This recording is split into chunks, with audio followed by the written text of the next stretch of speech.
Megan Lane grew up in Warrnambool in Victoria's southwest and recently bought a property in Simpson after more than 3 decades living and working in Melbourne.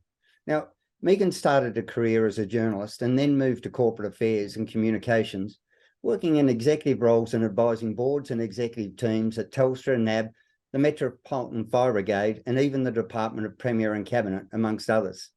Now, in the past 30 years, she's been involved in managing a wide range of issues affecting our sustainability, our quality of life, ranging from governance, business, strategy and policy, health and safety, cultural change, the whole lot, even all the way through to agriculture.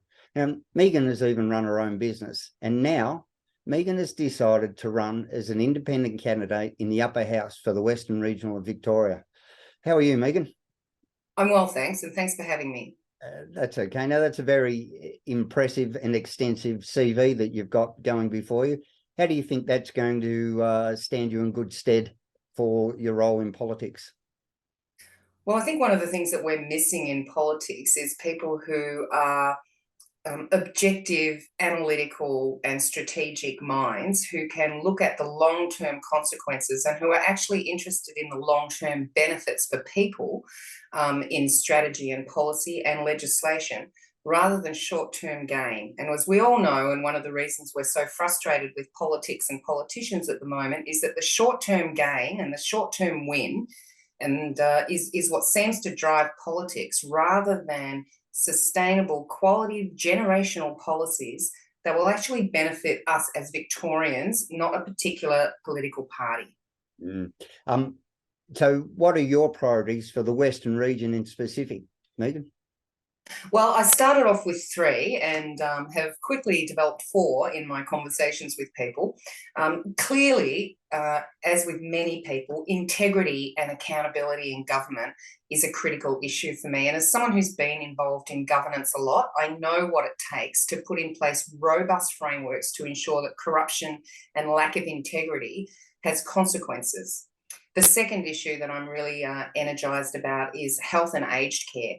It's unbelievable to me that we are not a first world healthcare provider anymore, and that our health service is in crisis. It's not because of the pandemic. We all know that, despite being told it often enough. It's not because of the pandemic. It has been consistent lack of investment in the needs of the healthcare sector and aged care, and in particular in regional Victoria. The third issue that really energizes me is environment and climate action. I've got a lot of policies in that regard that I would be particularly supportive of, especially things that are clever technologies. We're a clever state, clever technologies such as waste to energy and things that create jobs. And the fourth thing, intertwined, I think, with all of those is roads, roads, and roads. What I've learned since coming here is it's not just that the roads need maintenance, is that they were built very poorly in the first place. So I'm glad to see there's an investment in rebuilding roads as a result of the floods. I'd like to see that investment go more broadly regional and to be done in a quality fashion, not in a way that's going to result in more potholes the next time we have a big rain. Yeah, Megan, I'm hearing many of the same issues. I'm in the Western region as well as you know, in Eureka, many of the same things, but I'm in the lower house, Megan. So why the upper house for you? So whilst I was working at the Metropolitan Fire Brigade, I'd never been interested in politics before, but I saw up close and personal how destructive and damaging it can be when politics is allowed to rule policy, regardless of the amount of damage that it does to community safety and community welfare. That got me concerned, and I looked at the only reason a lot of the worst legislation that has been passed recently has gotten through is because independents and minor parties did deals with the Andrews government. Now, regardless of which government is in power on the day, you will always have a government with a majority in the lower house, but they rarely have a majority in the upper house, which is where that they have to negotiate with independents and minor parties in order to get their legislation passed. I think that is where I would have the best opportunity to put in place a governance and strategic oversight and a lens that looks at, is this good for people or is it really just benefiting a small few or a particular party at the expense of everybody else's safety. Yeah, the upper house is definitely the gatekeeper that not there to stop things happening, but there to make things that happen better. So, well, it's known as the House of Review, and that's where legislation goes. It's passed in the lower house, it goes up to the upper house. It has to be passed and debated there as well before it goes back down to be enacted. Yeah. Now, part of my journalistic job was to stalk you, so I had a good look through your website, and you made a statement on your website about the IBAC Commissioner's report. What concerned you most about his report? Look, apart from the report itself, which said that the health of our democracy is dire, and I think that should be really concerning to everyone, what concerned me most about the report was the dismissive response that it got from the people in power. It is absolutely ridiculous for the Premier, any Premier, to suggest that there is no cause for conflict, ever, between the government of the day and the agency that has been established to investigate their integrity. It just doesn't make sense that there should never be any conflict or tension between them. And we only need to look with our own eyes, at the behaviour that's gone on recently. So what disturbs me more than the report of dire democratic health is the response of the people in power, which is like, okay, yeah, no, that's all just made up. I mean, this is the man who was put in charge of integrity of the public service, raising significant concerns about the integrity of the public service, and it's just being dismissed. If I was in the upper house, it wouldn't be being dismissed, it would be being discussed. Yeah. I'll add to that. When we see the Ombudsman now, there's an investigation into the politicisation of the public service because of this stacking of political apparatchiks through, and she's even had to go outside of the state to ensure that the investigation has some sort of legitimacy to it.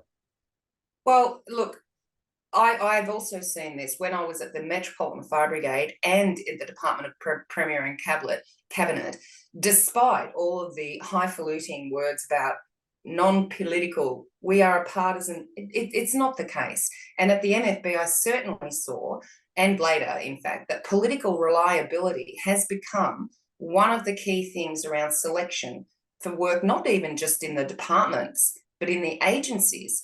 The government seems to be seeking politically reliable people to be put in place.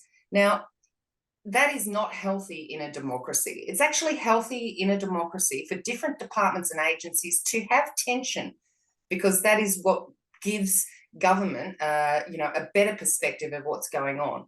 But to have people who are always going to be saying yes, or I'm not going to offend you, or I'm going to shape this in a way that will be the least offensive or the most helpful to a government, that is not our expectation of a public service. Public service is there to serve us, to ensure our welfare and our safety and our quality of life. It is not there to ensure that the government of the day has a smooth sail and has a better chance of being elected. That is not their job. Their job is to provide frank advice to the government. And the red washing is what I'm calling it. The red washing of the public service is one of the reasons that we have such a dire state of democracy. And it's also, one of the reasons the Ombudsman has decided to conduct an inquiry. Yeah. That'd be if the Ombudsman's doing it. Yeah, and when we see the Auditor General come out with a finding that says that the Andrews government used, I think it was just over $13 million of our money, our taxpayers' money, illegitimately on political advertising, and the Andrews response was, well, the Auditor General is entitled to his opinion. Well, what sort of oversight? Again, but this is the dismissiveness of the people, the very people there who are the best expert and the most credible person to comment on these issues are being dismissively treated by the government. What this demonstrates, what we're talking about here is exactly the reason why my platform is largely around ensuring that we put in place really, really strong frameworks and foundations that can just prevent any politician of whatever stripe from behaving in a manner that is damaging to the people's good. There should be consequence for spending taxpayer dollar for political ads, but there's none. There should be a consequence. Yeah, 100%. Now, Megan, I'm going to put you on the spot here for my electorate of Eureka. One of the major issues, I was in Balan just the other day speaking to some of the local traders and residents about AusNet, and the emotion and the passion with which these people who are directly impacted spoke with was palpable. It was moving. The mental and just financial strain and stress that these people are put under because of AusNet. Where do you stand on AusNet as the potential upper house member for Western Regional? Well, I'll tell you where I stand. I think it is absolutely outrageous that people on their own property are being told that you don't have control over who accesses that property. You understand that there are certain circumstances, but this is also their livelihood and their legitimate concerns about the impact of these power cables on their livelihood and their ability to conduct their lives peacefully and without interference unnecessarily from the government. That is what concerns me. I don't understand how we could be arguing that it is better to put power lines overhead than underground, for example, when we know that overhead power lines are one of the major causes of fires. Putting them underground will protect them from a lot of interference or damage.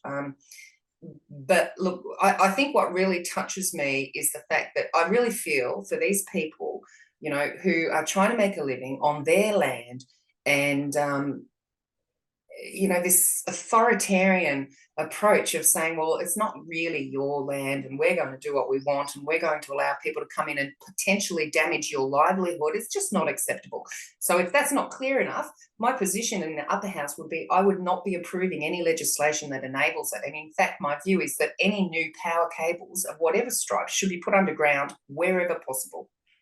Yeah, great. We've just seen in the United Kingdom, power lines, overhead transmission lines being disassembled and put underground. This is the future. I don't understand the mindset that says we're going to connect cutting edge technology to last century transmission. It is just madness. And it is, as I say, it's just everything that goes against what we expect from our government, our right to our own land, the right to be able to work it.